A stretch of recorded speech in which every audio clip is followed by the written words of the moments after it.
Good morning to all. I am Dr. Jayashila, Assistant Professor of Commerce, Government First Grade College, Aurad District, Bidar. In this video, today I am going to discuss about valuation of the shares. So, this is for the BCom 4 semester students.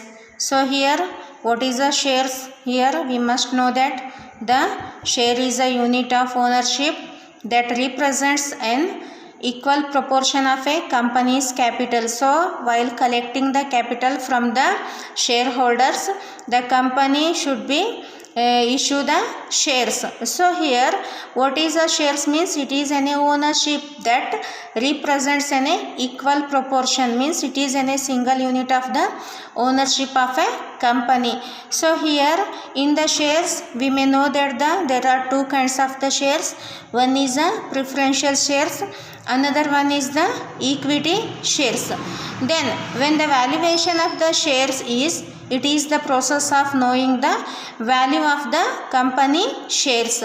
So here valuation of shares means the determination of value or determination of share price of a company.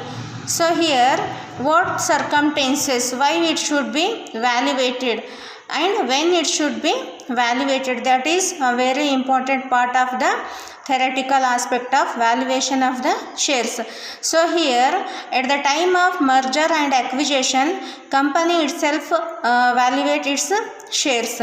Means here merger means two or more companies they want to or they agree to run the business in one unit. So even the acquisition means here when the big company, means here one of the strong company is acquiring the shares from the weaker company. On that time the subsidiary company, weaker company means there is a subsidiary company, that company itself valuate the their shares. So here when second one is when loan is granted on the security of the shares.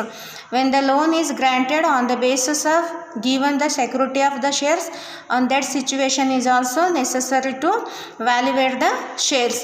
Then when the preferential shares and debentures, every company has its own preferential shares and debentures. Debenture holders are invest their money for the purpose of the interest, and shareholders are invest their money for the purpose of the dividend. So here preferential shares and debenture holders are converted into equity shares.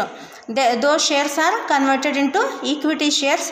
On that situation is also business or company need to valuate the shares. And when the shareholders are to be compensated on acquisition of their shares by the government under a scheme of nationalization, certain schemes are opened for the local government or national governments. On that the company should be, on that situation company itself only valuate their shares. And next one is acquisition of interest of descending shareholders under a scheme of reconstructing. So here when the reconstructing the certain schemes in the organization, on that situation is also valuation of the shares is necessary. And another one is that at the time of purchase controlling interest in the other company, on that situation is also necessary for valuate the shares. The lastly one is there, every year the though who are receiving the profit or any company receiving the profit, they must have to pay the tax. That year is called as every year, that is an assessment year. Assessment under the state estate duty and wealth tax, gift tax, those company comes under these circumstances also valuate their shares. So here when the valuation of the shares, there are three methods we may know here. One is the net asset method, and another one is the second one is yield method. In under the yield method again it is classified two categories or two bases we should valuate the shares. One is earning yield basis, another one is the dividend yield basis. So here third one is there, under the Third is other method. Under this method, price earning basis method, we should calculate the valuation of the shares, fair value basis and productive basis. These are all the very important method for the valuation of the shares. So let us know the one by one for how to evaluate the shares and what are the pro forma we should be follow. So here first one is their net asset method. This method is also known as the balance sheet method or intrinsic method or asset backing method or net worth method. Under the questions in the examination, they may ask the what do you mean by the balance sheet method, and they may ask the calculate the net assets under the asset backing method and calculate the net assets under the net worth method, or calculate the shares under the net worth method. They may ask any type of questions, but all those are different names for the net assets method. Under this method, valuation of shares is determined on the basis of net assets available to equity shareholders as on the date of valuation. So here the date of the valuation, that time the what is the value of the net assets, present value of the net assets which are available for the equity shareholders. So this should be calculated under the following format is there. So here this method of the valuation is suitable for those companies which are under the liquidating. So it means the companies when the liquidating, on that time the net asset method is suitable for calculate the valuation of the shares. So here one format is there. We should follow the format for calculation of the net asset available to equity shareholders. So in that the assets, all the assets at market price, if it is given in the question, we should take on that. Then after that we minus the outside liabilities. So here outside liabilities means trade payables.